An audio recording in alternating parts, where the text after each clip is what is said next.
Buenas tardes con todos. Vamos a retomar las clases de pediatría con lo que nos queda pendiente. Vamos a intentar usar otra vez digamos, la cámara junto con el audio. Obviamente, si hay algún problema, ustedes me dicen para poder tenerlo en cuenta, ¿sí? Igual que la última vez que estuvimos en clases, hay que procurar tener una pausa, entonces intentemos hacer esa pausa alrededor de las 4:30, ¿les parece? O quizás a las 5, porque terminamos las clases a las 6. Y como yo tengo la pantalla proyectada, preferiría que ustedes me la avisen por el chat, cosa que yo veo esa hora y hacemos la pausa. Uy, se corta el audio, es el problema. Bueno, será sin video, igual ya nos saludamos. A ver.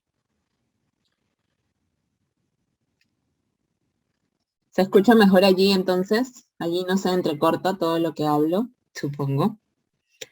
Que definitivamente adquiere mejor. Ya, bueno, ni modo. Ya, ok, chicos. Igual ya me conocen. Y ya saben que si necesito hacer alguna aclaración, pues igual voy a prender la pantalla, el video, a ver si de repente nos entendemos un poquito mejor, si acaso fuese necesario. Bien, hoy tenemos encargado hacer 3 bloques, ¿sí? Hoy nos vamos a encargar de hacer neuro, hoy nos vamos a encargar de hacer 2 o 3 patologías, creo que es 2 y media, de lo que corresponde a patología de abdomen, y también vamos a hacer nefro, ¿ya? Y ya en la última clase terminamos con lo que tengamos pendiente o obviamente con lo que nos quede pendiente de hoy, ¿sí? Vamos a empezar entonces con neuro. Como ven, vamos a tratar, yo diría que definitivamente lo que más tenemos que ver es convulsión febril, que es lo que más viene. Epilepsia y estatus epiléptico son temas que deben manejarse juntos. Y meningitis y encefalitis son temas que por ahí estaba leyendo también algunas consultas. Es importante entender estructuralmente a qué se refieren para poder así tipificar qué tipo de etiología tenemos con respecto a cada uno de ellos, ¿ok? Bien, vamos a empezar. El mapa introductorio definitivamente se va a enfocar en convulsión febril como ustedes lo deben imaginar. ¿Por qué? Porque me interesa que lo tengan súper claro porque es un tema que se repite muchísimas veces y sobre todo en las formas de preguntar porque básicamente gira en torno a lo mismo, ¿sí? En convulsión febril me interesa que ustedes conozcan de todas maneras la definición porque es una de las cosas más importantes. Un niño con convulsión febril es un niño menor de 5 años, primer punto, que no tiene evidencia, sin evidencia, de alguna enfermedad del sistema nervioso central. Esto es súper importante para que ustedes puedan definirme convulsión febril. Quiere decir que así como les decía en asma, por ejemplo, ustedes no me pueden decir asma en niños menores de 5 años, ustedes idealmente no me deberían decir convulsión febril en niños mayores de 5 años, ya es muy raro. O sea, cuando tengan una pregunta a un niño de 8 años o de 6 años o de 7 años, es muy raro que se refiera a la patología como convulsión febril. ¿Ok? Entonces, convulsión febril, que tiene que ser uno de nuestros focos más importantes con respecto a la parte de neuro, definitivamente va a tener mucho que ver con la edad, ¿sí? Pero sobre todo con este punto importante también que les he colocado aquí. No tiene que ser un niño con enfermedad de base. Por ejemplo, un PCI, que es una parálisis cerebral infantil, eso no es una convulsión febril. Un niño que ya tiene diagnóstico de epilepsia, eso no es una convulsión febril, ¿ok? Eso es súper importante. Otras cosas que van a ver en convulsión febril definitivamente es la clasificación. Ustedes saben que hay convulsión febril simple y hay convulsión febril compleja, ¿correcto? Muy bien. Las diferencias son muy claras y casi excluyentes. Ustedes se van a dar cuenta que una excluye a la otra casi siempre. Por ejemplo, la convulsión febril simple casi siempre es un evento aislado. ¿Qué significa? Que no va a recurrir. Alguna literatura la denomina como una no recurrente, ¿ok? En cambio, la compleja puede recurrir, ojo, Tampoco dice que de todas maneras lo va a hacer, pero es más frecuente que lo haga en 24 horas, sobre todo. ¿Ok? El tiempo. La convulsión febril simple de todas maneras dura menos de 15 minutos. Y la compleja definitivamente dura más de 15 minutos por definición. Ojo, les digo por definición porque yo no dejo convulsionar a un niño 15 minutos. Luego vamos a hablar de eso. El tipo de convulsión. Habitualmente la convulsión simple, síganme aquí, es una convulsión tónico-clónica generalizada. Generalmente. En cambio, las convulsiones complejas, convulsiones febriles complejas, son convulsiones focales. O con alguna secuela, como por ejemplo, la parálisis de Todd, que es la más característica.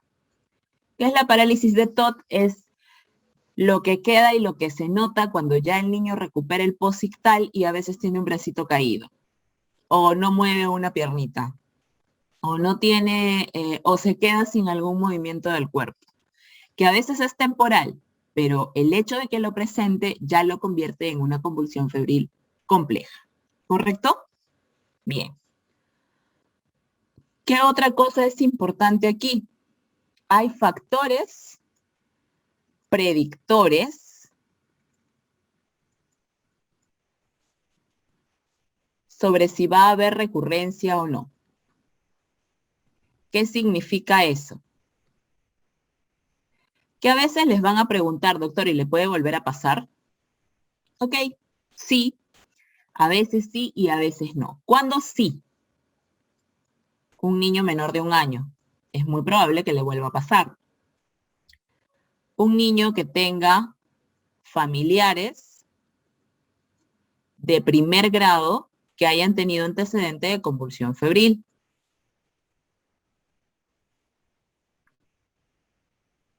Que hayan convulsionado con fiebre baja, entre comillas. Ahora vamos a explicar eso. O que haya habido un periodo breve entre el inicio de la fiebre y la convulsión. Por supuesto, aquí también hay factores genéticos que nosotros no necesariamente tamizamos. Pero en convulsión febril, y ahora lo vamos a disgregar un poco más en el cuadro, en los cuadros de concepto, se van a dar cuenta que es mucho más importante, no que el niño tenga 40 grados y que eso le va a dar meningitis o le va a hacer convulsionar. No, es importante saber en qué momento o a qué temperatura convulsiona. El niño predispuesto a convulsionar va a convulsionar con 37,5, no va a llegar al 40. El 40 no les hace convulsionar, ¿correcto? Ahora, cuando ustedes les convulsiona a un niño menor de 1 año, es muy probable que vuelva a convulsionar. Cuando ustedes les convulsiona a un niño que su hermanito convulsionó, como dice aquí, también es probable que vuelva a convulsionar. Cuando ustedes les convulsiona a un niño con 37,5, por ejemplo, es probable que vuelva a convulsionar porque esto habla de los factores genéticos. ¿Ok? Y cuando hay un periodo breve entre el inicio de la fiebre y la convulsión, también es probable de que vuelva a convulsionar porque eso también habla de factores genéticos. Estos dos últimos hablan de factores genéticos. ¿Ok? Bien. El manejo, ustedes vamos a revisarlo juntos. El manejo es prácticamente el mismo de cualquier niño que convulsiona. O sea, es el ABC más el manejo de la temperatura, porque es lo más importante, y buscar la etiología. Esto también viene en las preguntas. Ahora vamos a ver cómo es que se estructuran un poco estas preguntas. Bien, vamos a ir avanzando. Miren, convulsión febril definitivamente, como les dije, es una crisis convulsiva que coincide con la fiebre, porque obviamente tiene que haber fiebre para que yo diga convulsión febril. Miren, son niños menores de 5 años que no tienen datos de infección intracraneal. Miren, yo les dije que no puede ser un PCI, ¿se acuerdan? Parálisis cerebral infantil. Les dije que no puede tener diagnóstico de epilepsia, porque ya no sería una convulsión febril, ¿sí? Y acá me dice que tampoco puede tener MEC, porque eso es una infección intracraneal, ¿verdad? Meningitis. Muy bien, entonces excluyamos en un cerebro previamente sano, digámoslo así, ¿correcto? Muy bien. Ahora, este término, convulsión asociada a fiebre, probablemente es el que se utilice mejor en los niños que tienen diagnóstico de epilepsia. Por lo tanto, hay que diferenciarlo de una convulsión febril, ¿ok? Nuestro diagnóstico entonces tiene que incluir que no se trate de una cosa distinta a la que estamos mencionando aquí en la definición, ¿correcto? Esta es la edad o digamos el rango de edad en el que se presentan con muchísima más frecuencia definitivamente, que es en mayores de 3 meses y en menores de 6 años. Doctora, y entonces los menores de 3 meses, ¿se acuerdan de la clase de cuando decíamos los lactantes febriles? Bueno, porque mientras más chiquitos eran, era mucho más riesgoso y teníamos que descartar enfermedad grave. Muy probablemente cuando convulsionan antes de los 3 meses, estemos ante una meningitis, ante una encefalitis o ante alguna enfermedad infecciosa en el cerebro mucho más grave, que no se trate solamente de una convulsión febril. Porque de paso, ya hablando puntualmente de la convulsión febril, nosotros diremos que definitivamente la convulsión febril se debe a una infección viral, ¿sí? ¿Por qué? Porque el niño, digamos que justo fueron a visitar al hermanito, al sobrinito, no sé, y estaban con fiebre en casa o con alguna gripe. Muy bien, entonces ese virus al niñito lo infectó, no tiene todas sus vacunas, entonces le causan fiebre y entonces ustedes se dan cuenta que el niño tiene algún tipo de predisposición a convulsionar con fiebre. Muy bien, y por eso ocurre, porque esto casi siempre es puramente genético, ¿ok? Sí, chicos, eso es lo que he dicho. Tener epilepsia o PCI no es que excluya la convulsión febril, es que yo no puedo decir como diagnóstico que un niño con epilepsia que tiene fiebre y convulsiona es una convulsión febril. No, a eso se le llama convulsión asociada a fiebre. No se le llama convulsión febril, porque la convulsión febril es un episodio benigno.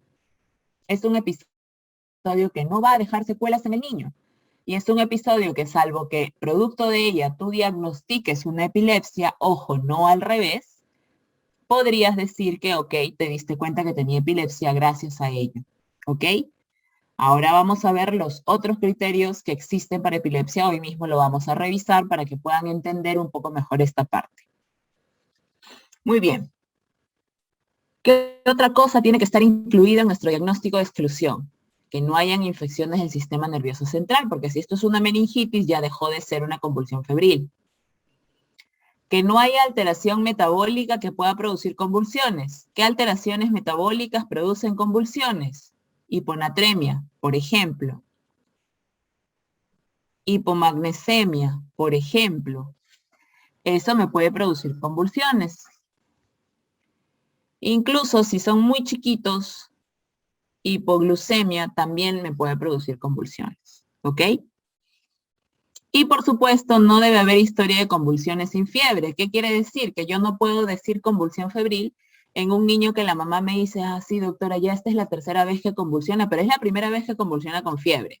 Eso tampoco ya es una convulsión febril, porque si la convulsión de esta vez en la que yo estoy haciendo el diagnóstico es la segunda o tercera convulsión, este niño ya tiene otro diagnóstico que quizás no han llegado a la causa, pero ya tiene un diagnóstico por el cual convulsiona.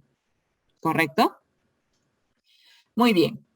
Ahora sí vamos a la etiología, que es de lo que les hablaba.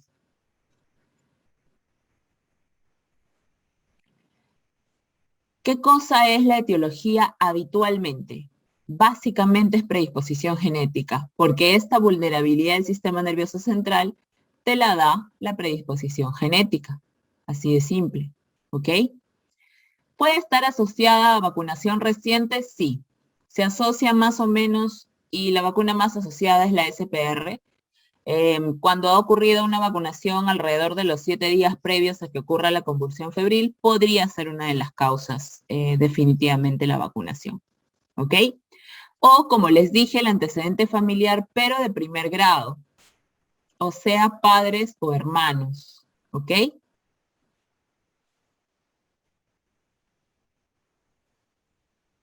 ¿Podría darse atípicamente en más de 5 años? Me preguntan. Es muy raro, en verdad es muy raro.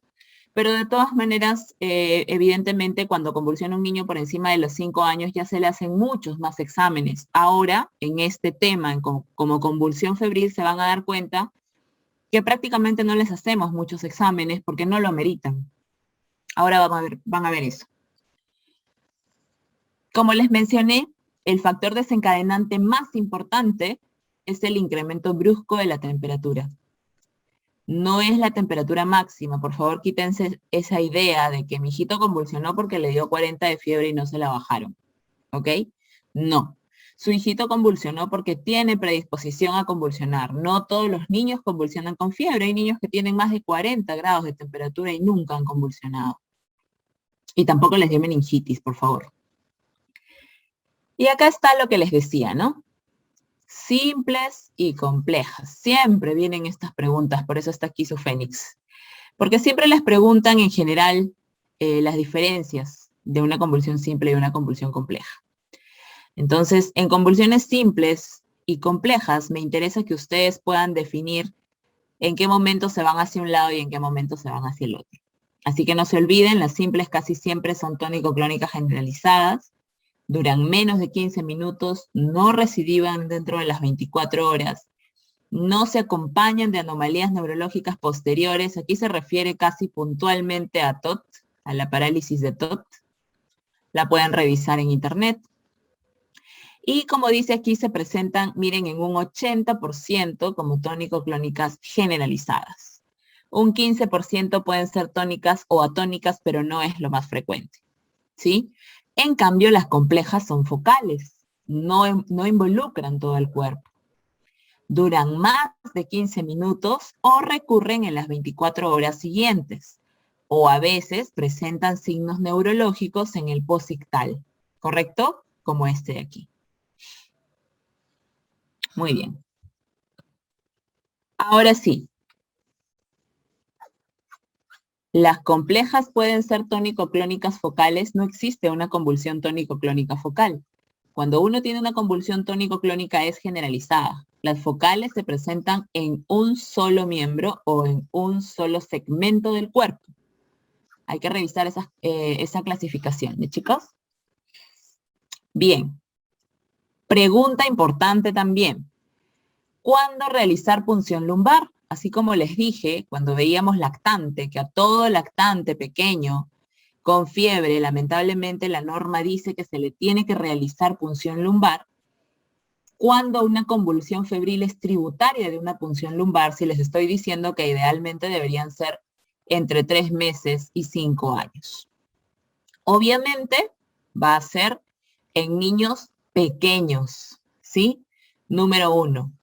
Quiere decir que no excluye la norma de que todo lactante menor de cuántos meses les dije tenía que tener punción lumbar si hace fiebre. Perfecto, menor de 3 meses, eso les dije. Entonces, por eso es que miren aquí, la definición dice 3 meses y 6 años. Así que no excluye la otra definición de cuando hemos hecho lactante febril, simplemente la concatena, ¿sí?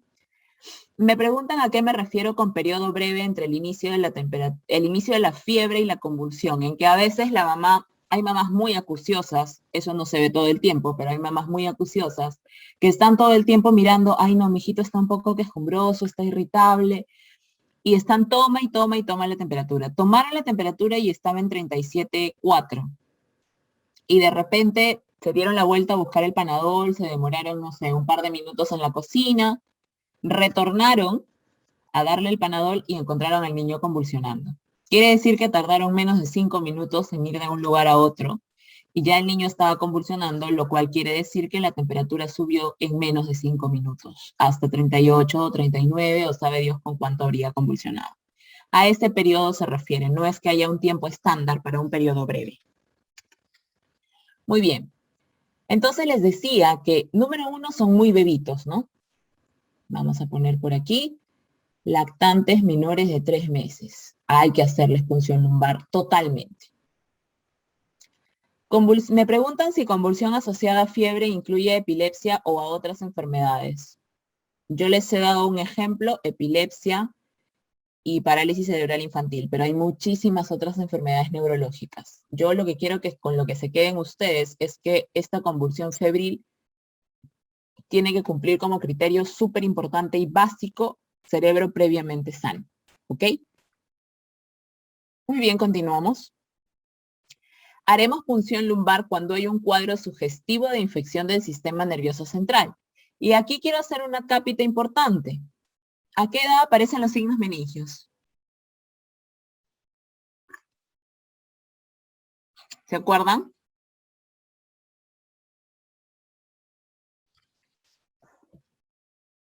Ya. Hay dos corrientes. Perfecto. Muy bien, la gran mayoría me ha respondido 18 meses. Y esa es una de las corrientes. Pero hay otra corriente que se antecede a los, yo diría, yo siempre le digo, quítenle 10 para que más o menos encuentren alguna forma de quedárselo en la cabeza. Y alguna literatura dice que aparecen entre los 8 y 10 meses, ¿ok? Por lo tanto, yo les pregunto, en un lactante, ¿ustedes van a tener forma de decirme que hay signos meníngeos? La respuesta es no, ¿ok? Entonces, estos signos sugestivos de infección del sistema nervioso central son puramente clínicos, ¿ok? Son de la historia de la mamá que ustedes lo van a adquirir de que el doctor está muy irritable, se queja de todo. Ustedes ya examinaron al bebé de cabo a rabo y no tiene signos de ningún otro tipo de infección. Y entonces tampoco hay algo que explique esa irritabilidad. Y como ya les dije en algún momento, eso es uno de los signos importantes del sistema nervioso central y tampoco les parece que esté deshidratado, entonces, ok, puede que ustedes crean que tenga una infección del sistema nervioso central. Otro escenario, un niño que ha tenido una otitis de repente y ya recibió tratamiento antibiótico y a pesar de eso, ustedes dirían que definitivamente van a estar pensando en que ya se curó esa enfermedad, pero el niño sigue irritable, sigue fastidiado, ya no es el oído, le miran el oído y está perfecto. Bueno, ustedes saben que estas infecciones pueden subir, ¿verdad? Entonces también podrían estar pensando, ojo, clínicamente, que también podría tratarse de una enfermedad del sistema nervioso central, infecciosa, ¿correcto? Muy bien. Buena pregunta. Me preguntan que cuál sería la respuesta más clara si a ustedes les hicieran esa pregunta. Bueno, la literatura es mucho más pesada para 18 meses, ¿ok? Y obviamente no puede estar en la misma respuesta 18 y 10, ¿ok? Porque no sería, esa pregunta sería absolutamente refutable, definitivamente. O hay 18 o hay 10, ¿ok? No debería haber de otra manera. Muy bien. Continuemos entonces. Otra vez los bebitos. Si yo desconozco que he vacunado a mi niño de neumococo o a Haemophilus influenza, que son los que me podrían causar meningitis, o sea, es un niñito menor de 1 año, pues también podría sospechar de meningitis o de simplemente de una infección, ¿correcto?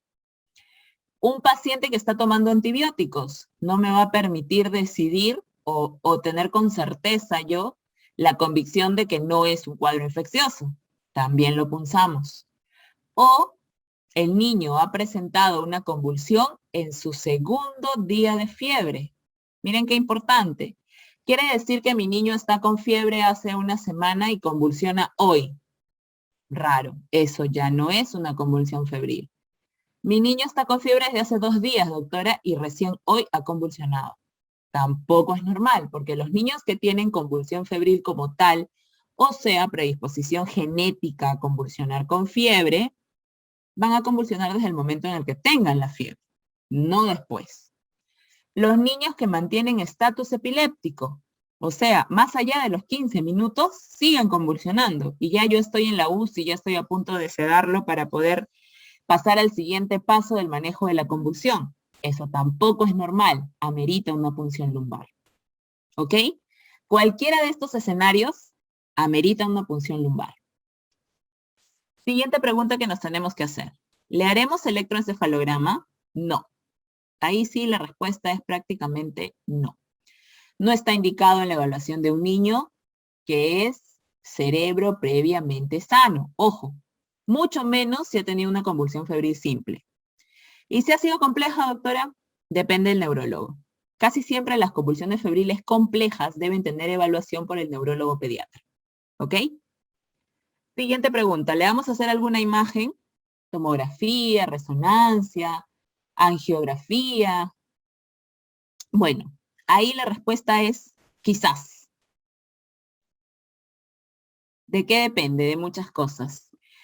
Depende, ¿no? Si yo estoy hablando de un pequeñito que tiene macrocefalia, que de paso ya me tendría que alejar de la posibilidad de que solo sea una convulsión febril porque estoy detectando en ese momento la macrocefalia, o de repente en el examen neurológico no lo encuentro normal, o ha tenido una convulsión febril compleja y hay signos de focalidad, obviamente le tomaré una resonancia.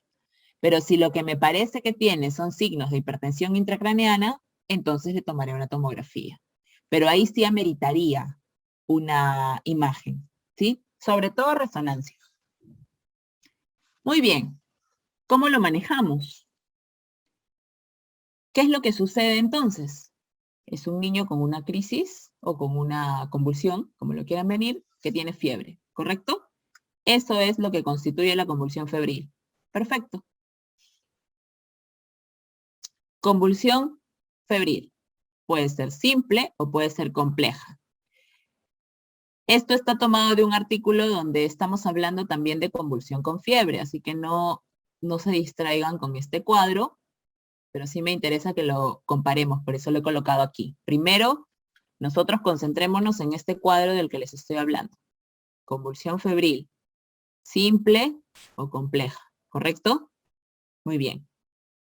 Cuando tenemos una convulsión febril simple y tenemos un niño menor de 1 año, ya les dije, totalmente seguramente haremos una punción lumbar. ¿Ok?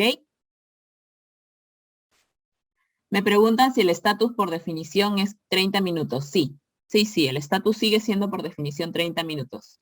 Solo que para efectos de la convulsión febril es 15, para definirlo de simple o compleja. ¿Ok? Muy bien. De paso, el estatus se define en 30 minutos y ahorita vamos a hablar de ello, pero definitivamente cuando ya un niño convulsiona por más de 15 minutos, prácticamente nosotros decimos, este niño va a llegar a estatus epiléptico, ¿ok? Por eso es que lo manejamos de esa manera. Muy bien, estábamos en una convulsión febril simple, ahora en un niño mayor de 1 año. ¿Amerita tratamiento profiláctico? No. ¿Amerita que lo vea un neuropediatra? No. ¿Quiere decir, doctora, que deja de convulsionar y se va a casa? Sí. ¿Ok? Eso significa. En cambio, si es una convulsión compleja y el paciente ha entrado en estatus epiléptico, o mejor dicho, sigue convulsionando después de los 15 minutos, no ha dejado de convulsionar y ha tenido más de un episodio de convulsión febril compleja y todas han sido complejas, o es una convulsión parcial, a lo mejor el niño está haciendo una crisis de ausencia, por ejemplo, por ponerles un ejemplo. En principio, toditos estos tienen que tener evaluación por el neuropediatra. Miren, aquí también debería decir neuropediatra. Más de una convulsión se hospitaliza, miren, de todas maneras. En cualquiera de las tres, en verdad, deberíamos valorar alguna imagen cerebral. Acá dice tomo, pero en verdad es cualquier imagen cerebral que ustedes consideren, como les expliqué en la diapositiva anterior. Y por supuesto, aún las complejas también ameritan valorar si acaso va a necesitar punción lumbar. ¿Qué quiere decir? Que toda convulsión febril compleja se hospitaliza, ¿ok? Eso quiere decir. Todo lo que dice aquí se hospitaliza. ¿correcto? Muy bien, pero no se olviden que el manejo es, primero, el ABC, sin lugar a dudas. Segundo, los antitérmicos.